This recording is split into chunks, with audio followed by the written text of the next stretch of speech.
All right, everybody, grab your coffee, get jacked up. It's time for another episode of the Block Talk. And local to our block, I have Sam Carasquillo on the episode this weekend. Did I say that right? That's perfect. Okay. That's perfect. So tell me about you, because I don't think you hail from Little Rock originally. So I was born and raised in San Juan, Puerto Rico, and I went to school down there and came here when I turned 16.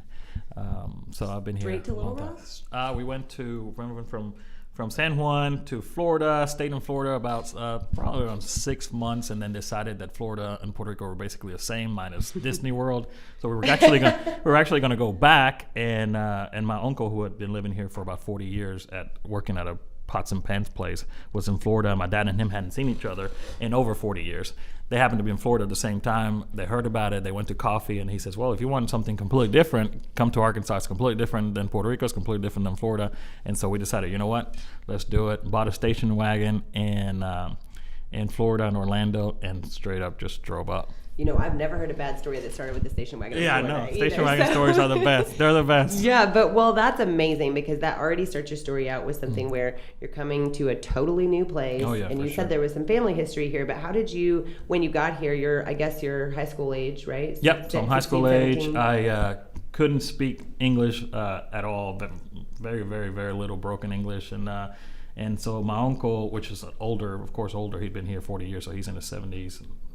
More now, but anyway, or no, he was in his 60s, and now he's in his 80s. But so we got there and we moved into his garage, which, you know, coming from where we were coming, it was actually an improvement. So we were hanging out in his garage, and it was my mom, my dad, and my 3 brothers, and we were there about 4 months before we could get our own apartment. And so it was really, really, really tough to get going because of the language barrier. Yeah. And so to get over that, my dad suggested that I should go door to door and mow grass. And so I would go door to door to mow grass, and I would literally just knock and tell people, $20 to mow, and I kept going door to door. So it kind of took my fear of door to door away. So that helped a lot. Automatic entrepreneur. Yeah, for sure. Yeah, kind so of that's forced into it. Yeah, and that's a big deal. So you started with what you knew, and just, I can mow this grass for sure. I know that much, and I could do learn. that. That's okay. right. So you're working towards the language barrier. So now you're, I'm guessing 17, 18 years old. When do you decide, and do you go to college? Because I think you graduate UA Little Rock, right? So I was going into 9th grade, but when I went to 9th grade, because we didn't know how to speak English, they wanted to put me in like a 6th grade level class. And so I said, no, just give me the summer and I'll learn enough English to be in the 9th grade level class. So I went I just worked my butt off during the summer, mowing grass to help my parents pay for the apartment, but also to learn the language. And I would read the dictionary. I would do anything and everything I could consume. I would take it just so I could get to August and start at a 9th grade level, which I did and struggled big time. So it was probably the right thing to do to start back, but I just couldn't do that. And so I ended up graduating from North Pulaski High School. By the time 9th grade was done, I knew enough English, and my grades started picking up in 10th, 11th, and 12th.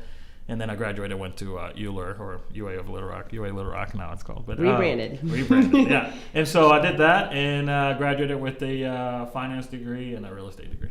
That is awesome. Yeah, it turned out good. Well, and then for me, and I know we've known each other for a few years now, but when I saw you the other day at one of the things I was speaking at, we were talking about sort of our backstories, and you said, I didn't know that about you. Exactly. And I was thinking in my head, I wonder what his background is like. Yeah, your background story is really cool too, having to move around. And it's very similar to that. It's very similar. Coming to a new place just kind of gives you this, you start at the very bottom, sink or and swim. You can only sink or swim. And so that's the good thing. It's like you make yourself go, and you have your own story. You can tell your own story and go from there. So it's worked out great. Well, and that's one of the reasons I wanted to talk with you, because you have a position of leadership in the community that people look to you and they see this story of success. You came here, you put your nose to the grindstone, and you worked. Yeah. And you built yourself this amazing company. So, but now you've kind of moved on from that. You have new projects. So tell us, when you first start, you get here, you graduate from college, you finally made it, you go out, you start a company. What were you thinking? Why didn't you just go find a regular job? Yeah, so I started the company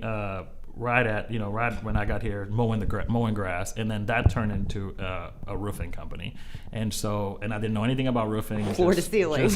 Just literally floor to ceiling, and didn't know anything about it. Just read some books and just went door to door. Just needed to pay bills and help my parents, and so that's just kind of grinded it out. and it just worked out. And then, like you say, you just work and work and work and outwork everyone, and good things happen. Well, I'm starting to feel good then because my son has started a business. He's 11. He calls himself the lawn hunter. That's what I'm talking about. He does it for $10 a yard. So he's that's a great deal. That's a great deal. Well, I haven't told him yet. Yeah, you can't buy anything for $10. That's a good start. So, but you say all of this, and I'm like, I guess what really surprises me is I work in the real estate industry every day. So I deal with contractors. Yep. I deal with them, and there are very good contractors, few and far between, and there are very difficult contractors. How do you set yourself apart in a market like this, in a company like this? And this applies not just to the company you built, but the one you currently are building. How do you tell the difference between a good contractor and a bad one? So I'll tell you what. So what kind of set us apart was that I kind of figured out early, whenever something would break at home, we would have to fix it ourselves. But then when something would break at a neighbor's house, they would call someone, and so I would have friends, and the plumber would come over and say, okay, that's it. Trip charge is $75, or a roofer will come over and says, okay, no problem, we'll put a new roof on, but you have to give us 50% down. And I just disliked the whole notion of giving money before the work was done. And so the way that we set us apart at SC Home, we wouldn't take any money up front, and so because of that, we had get the trust from the customer right off the bat, because now we're going to do it and we're going to have to do a good job. It's a scary business model. So it's a very scary business model because the cash flow is tough, and also you don't know if the customer is going to love it. You don't know if the customer doesn't have the money or spent the money.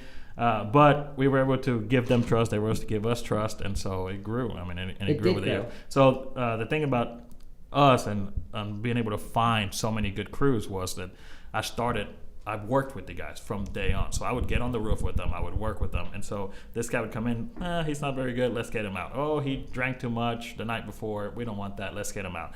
And so little by little, over the years, we've built amazing crews. And so people ask me all the time, how do you find good crews? I think it's just you find good guys and you work side by side with them. And eventually you develop that rapport, and then you keep growing with them, and they become this great crew for you. And then all of a sudden now you can send them off, and you don't have to babysit them at all. Yeah. So that's the key, is working side by side with the guys that you're hiring. Teamwork. It's like that's how you built that leadership in there as you're out there on the job. And they respect you for being up there. That's the thing. A lot of people start a plumbing business and they never get out with their plumbers. Start heating in their business, they never get out there. And so just getting out there and working with them, they love you for that, and they respect you for that for years to come. So I like that, and now I'm gonna make sure I stay in with all the agents. Have to be involved. Have to be involved. Well, and that's the thing. So it's hard to find good ones, though, like we talked about in this area. If you're like a consumer and you, I mean, obviously you call SC Home, but since we've moved into a different direction too with your new company, like how can you tell? Do they have licenses? They have to have licenses. Do you think that every contractor has to have a license, or they're not a good one? Or so the license thing is actually a really low bar, low entry, because you can take the test. Anybody can take the test. So it's pretty simple to get a contractor's license. It's a pretty simple process. I wish it was harder, because that would help a lot. I have a few thoughts about that in other industries. But we won't get into that. In real estate, I was actually talking to another guy in real estate, how easy it is to become a real estate agent and how little knowledge they have of construction, and so it's just something that should go side by side. But either way, a long story short is that I think the best way to do it is just based on customer experiences. So now we have Facebook, now we have Google reviews, now we have, so look to those and figure out a friend that has used the carpenter or has used the plumber, and based on their reference, you can. That's how I would go about finding good folks now. Word of mouth, since Sam brought it up, he also said I'm the best realtor in Little Rock. So I'm just kidding. I'm just kidding. Joking, Sam. Getting him in hot water right there. No. But here's the deal. So I want to talk to you about UA Little Rock, and I wanted to talk to you about it since I knew you were going to come on the show, because UA Little Rock is the school in Little Rock that has the opportunity to grow the community. Sure, absolutely. Right? Because how else do you build a community besides around a school? You see some of these larger cities like Nashville has Vanderbilt, and also, everybody has their college. How do you, having gone there, what do you think we can do as a community to lift that school up and shine more attention on exactly what a gem it is? So I love that question. But so that's a big problem. I think a lot of it is just the rhetoric that we use to describe UA Little Rock. So UA Little Rock, there's amazing things happening there every single day, and we don't get to hear about them as a community. So I think UA Little Rock needs to do a better job at letting the community know, but the community needs to do a better job at getting out there and supporting basketball, supporting baseball, supporting all the sports, and supporting the actual university. so just changing the rhetoric, which I think goes back to Little Rock as well. There's amazing things happening in Little Rock, and when you talk to younger people here, they're like, oh, I want to move to Dallas, or I move to Nashville, I want to move to Austin. All that stuff's happening right here too. Yeah, so I got goosebumps on that part, because we have to find a way, and that's where I know you're key to this, because you have leadership in the community, and I'll help too, whatever I can do. But like, this is about, we have got to turn inward before the city. It's funny that you bring this up, because I was at I'm part of Greater Leadership Little Rock from the chamber, class number 34, so shout out to class 34. Nice. But we were together yesterday talking about exactly this, where we need to do a better job at telling the story of Little Rock and how many great things happen here. Because when we go travel, people don't know Little Rock, and then we get in the Uber in DC, and they crack a joke, and we go with the joke instead of saying, no, actually, there's awesome things happening here. So we need to do a better job ourselves of telling Little Rock's story. I think Frank, the mayor, is doing an amazing job at shining the light to Little Rock, and so now we should piggyback on that and help him and help us tell the story of how great Little Rock is, really. Yeah, and that's the whole point of this podcast and all of that, is to try to find a way to add value to the community so they understand what's available. At UA Little Rock, there's actually an economic development team that you can go to as a small business owner and be like, hey, I don't know how to do this. You don't have to be a student. You have to be a resident of Little Rock with a good idea, and they'll help you with everything from financing a loan to owning the business to creating an LLC. I didn't go to college there, and they're willing to do all of that. I mean, that is community driven. No, absolutely. And another part, I would mention a program. There's a program called the East Initiative, and Matt Dozier runs that program. He will kill me on this story, because he told me yesterday that to the class that there was this award deal. I can't remember exactly what it is, but out of 30 companies or 30 MPOs, they were all from California except for one. So they were all Silicon Valley companies, and then there was the East Initiative, which is from here. So that's a story that should grow and should be told, and we need to do a better job of spreading that around. So people are doing great things in Silicon Valley, people are doing great things in Northwest Arkansas, people are doing great things in Central Arkansas. We just got to push that out better. I met with my CPA yesterday, and he is a huge proponent of UA Little Rock and a big fan of Central High School's principal that has a couple programs going on there for students in the top of their class. The seniors there are like the most talented people. Absolutely. And that's one of the most diverse schools in all of the country. I mean, the Central, it's a dominant, and we need to shine a bigger light to that, and not just shine it from where it used to be back in the 1950s, but where it is today. Bingo! So, it seems like it's always the history that everybody's focused on, and we can't move forward. Yeah. We have to move forward, looking into a new future. That's something we talked about yesterday too. Is a lot of the programs in Little Rock now, if I have something negative to say about Little Rock, is that a lot of the programs are being ran by the same folks that have been running them for years. These folks are now 70, 75 years old, 60, 65 years old, and they're all in our boards, and they're all in our political areas, and they basically run everything. All the real estate is owned by the same group, so so you get to hear all the stories, and it's time for us the young people, to step up and change the guard on those things. And it's also time for those folks to let it go and let us run the city the way we want to run the city going forward. Right, and to their credit, we have to take the responsibility. Like you said, absolutely. That's why it's like an outnumbered thing. You see lower participation levels in our age group. Mm-hmm. People don't want to come out and take an action and an initiative. Yeah, a lot of it's on us too, because you're right. I mean, we can run against those Actually, folks. I think you and I are good. It's the ones right below us. Yeah, it's those 1990s, you millennials. Like, that's right. Just kidding. I said a dirty word. Beep that out. Yeah.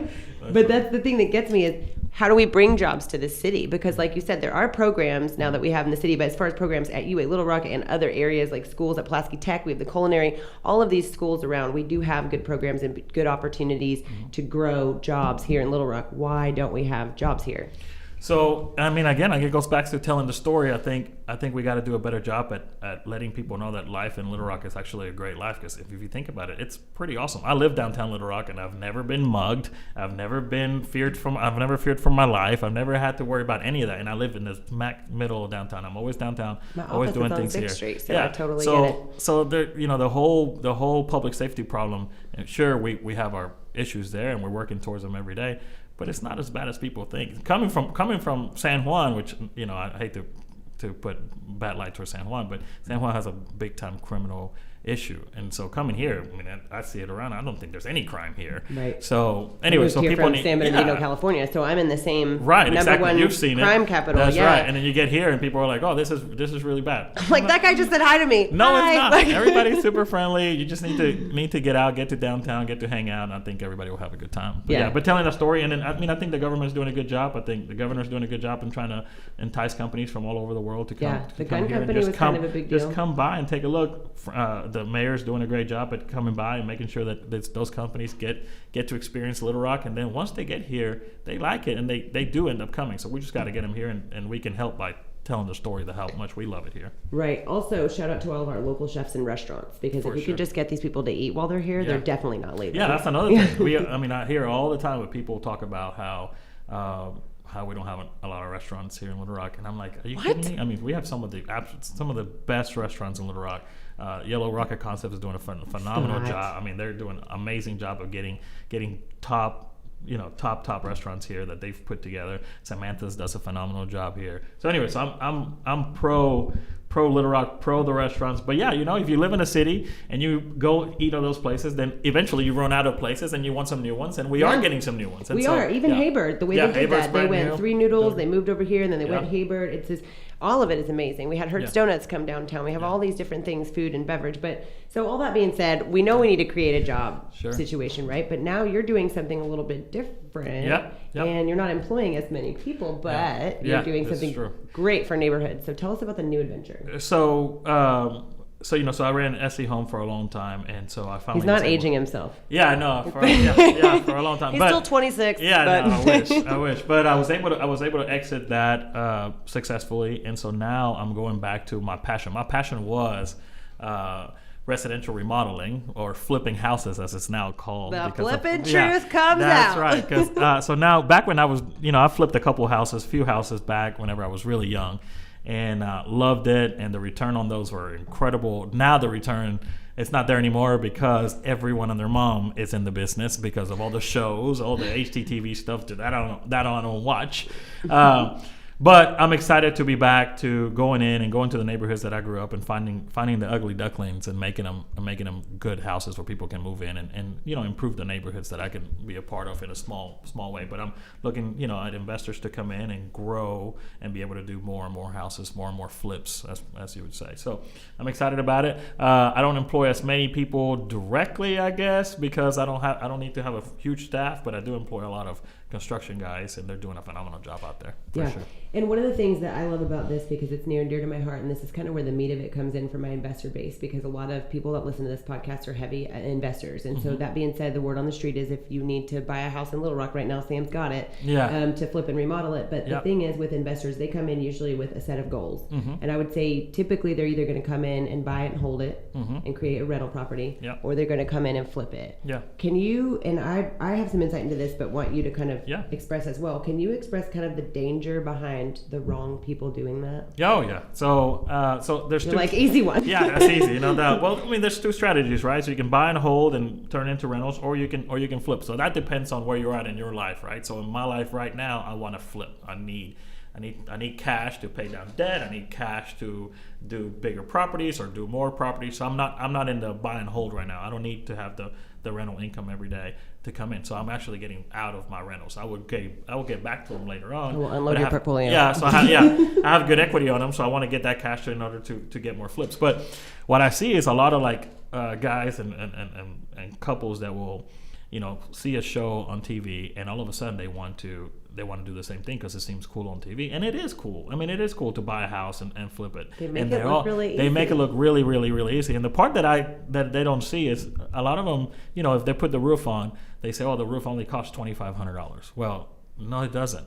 But they only paid $2,500 because the other $7,500 was a sponsor. So the roofer went in there and says, hey, if you let me put the roof on this house and be on TV, I will wipe off the $7,500 and you just pay me $2,500, or I'll do it for free. Yeah. Or it had a hail damage claim. Right. Exactly. And so you get that, and so all these folks think that those prices relate to what they're doing it when they do it here locally, and it just doesn't. So all these people are buying these houses It makes it harder for us to find them because they're willing to pay more than we're willing to pay because they think they're going to make all this money. In reality, they turn around and they might lose $10,000 to $12,000. This is what I see all the time: is mom and pop people doing it, or husband and wife. They see the house across the street, so they want to better their community, which I love, and that's good. But then they end up losing $10,000 to $12,000. Or they make $2,000-3,000, and they spend a lot of times, a lot of arguments, a lot of fights.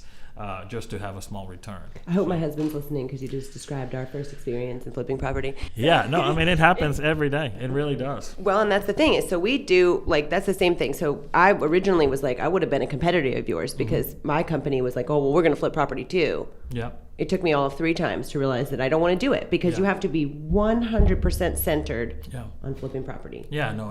Like you talk about the prospecting. Yeah. I give you every one I got. Yeah. But the prospecting is the most difficult part. And if you're in a neighborhood that you know is appreciating quickly, Kamak Village. Yeah. If you're somewhere like that, you need to make sure that you're not trying to gouge somebody with your price either, because as guilty as the homeowners are of going in there and flipping these wrong, the homeowners are also guilty of being like, hey, you can pay $155 a foot for this when everyone else is selling at $130. Yeah. You know what I mean? Because I know you want to be in this neighborhood, and that's not. You're never going to appreciate the right way if you start throwing those kind of numbers out. No, I agree. I think a lot of people just they get into the game thinking that it'll be really easy, and they can just find a house in Kamak Village and they can just flip it and make this big return. What ends up happening is, and this is a guy, I'll tell you. The funny part is when you're talking about this. Remember, I have one listed in Kamak. Yeah, right now. well, I'll tell you one I did in the Heights that you can appreciate. Good. So I did my first flip, and this is going back. I was 17. I sold it when I was like 18,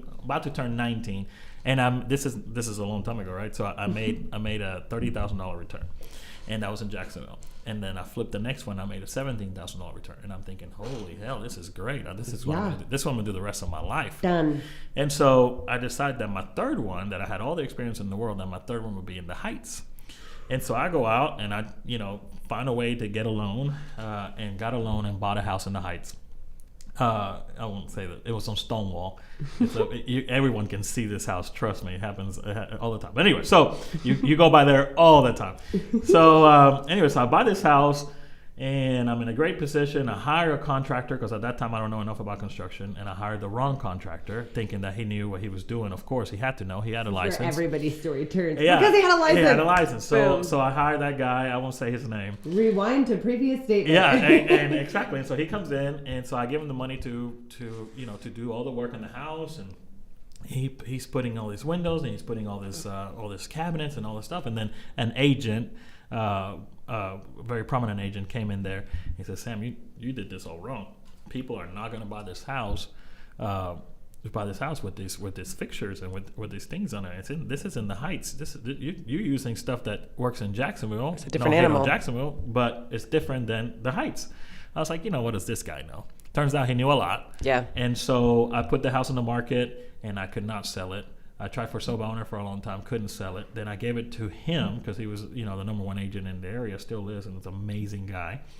And anyway, and it was really, really hard to sell. We finally got somebody to buy, and we had to paint every room a different color. We had to change a bunch of fixtures. We had to do all this stuff. I ended up losing $135,000, and which almost put me to bankruptcy. My mouth is going crazy up here. That's like more than 4 times what you got on the first 2 flips combined. Exactly. So it was all through credit cards. It was all. Thank God I had a good banker that helped me kind of put that in a loan, and I could pay it. The sound guy's like, I'm gonna take the headphones off. It took me years. Took me years to get out of that debt. And you know what? It would have been way, way, way worse if it wasn't for that agent.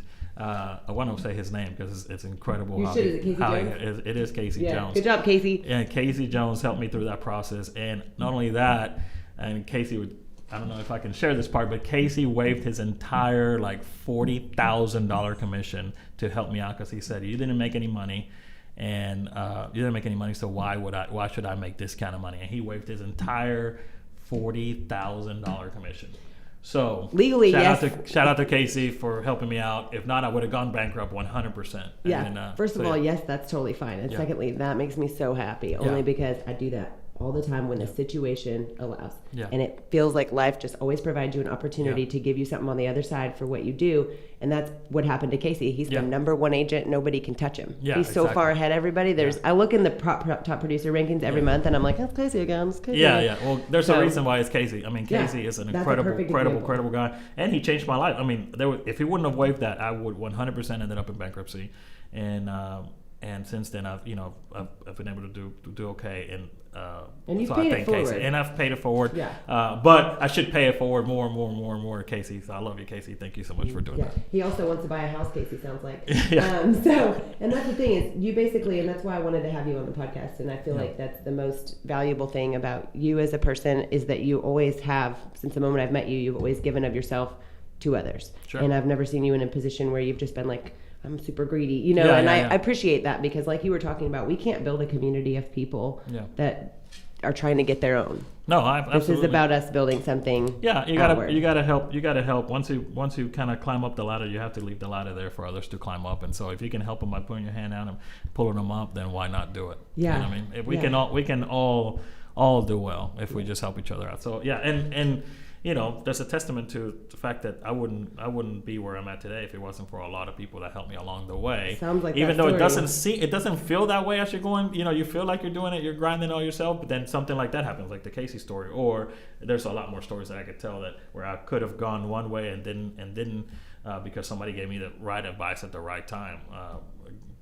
We were talking about Brian Husso when you got here. Yeah. And so Brian has helped me tremendously in more ways than he could even know. Just his advice and how accessible he is to people, which he doesn't have to be. No, that's exactly my experience with him. And so anyway, so he's given me a ton of advice where I could have gone one way. This is every single day. Yep. So shout out to Brian for helping out so much. Yeah, well, and shout out to Brian for me too, because it's funny. This is where a lot of some of my stuff too. I've been talking with him over the past couple of years, and for somebody that knows so much about Little Rock, he doesn't just share that. No, he doesn't share that with me or tell me anything about it. No. But when I ask, he's always there and is always a resource. So there's a lot of guys like that around town that love this city, and you're one of them. And so to our listeners, if you have any interest in flipping property, don't do it. Yeah. Send it to Sam. Let him and his company streamline the process, make it easy and quick for you. And then in addition, if you have insights or ideas about Little Rock, maybe you need an investor, maybe you need to talk to somebody about the city, the history, the future, all those things. Sam is a perfect person to talk to about all of that. No, so I'm always available. People can always reach out to me. I have no problem helping out, and just because folks help me out. And another way is, a lot of people say, well, no one's willing to help out, but a lot of the time it's because you're not asking. Mm-hmm. And so just get out and ask, and if you ask enough people, one will say, hey, you know what, you should talk to this guy. Yes. And then that's the guy that will help you. And so so that was my experience with it. Well, and it's funny too, because at first I thought it was a lot of adversity for you to have come from Puerto Rico and then here and then learn English, and then I found out you tried to flip that property. It seems like your adversity actually hit way after you got to Little Rock. It got way worse before I got better, for sure. No, it has been a roller coaster ride. And it's part of it, and it'll continue. So I'm going through growing pains now and trying to figure out how to do what I do better. It's always like that. Yeah, you're always on the grind. We're all going through the same thing. I always tell you people, it's like we're all broke, just in different stages, right? So we're all just trying to hustle and trying to do better, and trying to do better for our family and our friends and all that. So So, speaking of, I have a 7-year-old little girl. Her name is Allie. She wanted me to give her a shout out. So Allie, there's your shout out. I was about to say, isn't Allie Jade something that is like, I don't know if that's she's absolutely my best friend. The best thing I've ever done, for sure. She is very beautiful and sweet, and so I'm sure she's proud of her dad. And we are so thankful for you coming on the podcast. But we can't let you get out without the exposition of your favorite song, which we call the What's Your Jam session. When you just I know that's the best part. So at the end, I like to ask all my guests this because it's really fun when you're having a tough day like you talked about and you go through these transitions. Like for me, it might be like Eye of the Tiger, but there's a song that pops up that makes you feel like you got this, right? Oof. So if you had to go to your car and jam right now. I probably shouldn't share what my favorite song is, but let's just say it's a Tupac song. I'm a big Tupac guy. I like it. Yeah. I have that, and I have another song by Nas. So I'm a big. He's Tupac a rap fan. guy. Yeah, I'm a rap guy. And old school like. Old rap. Yeah, for sure. I So no doubt. Well, original gangster, that makes sense. That's it. It was really super good to see you and to have you on the show, and I appreciate you. And if you guys need to add value to Little Rock and you need somebody to talk to about how to do that, or you want to get into the flipping process, hit us up. Yeah, Look on the absolutely. website. You'll have a link to Sam, and you'll be Yep. able to email him from there, and we Perfect. will put you in touch, okay? Absolutely. Thank you, Jamie. Appreciate Thank it. you. You're Little awesome. Rock Block Talk, we're out.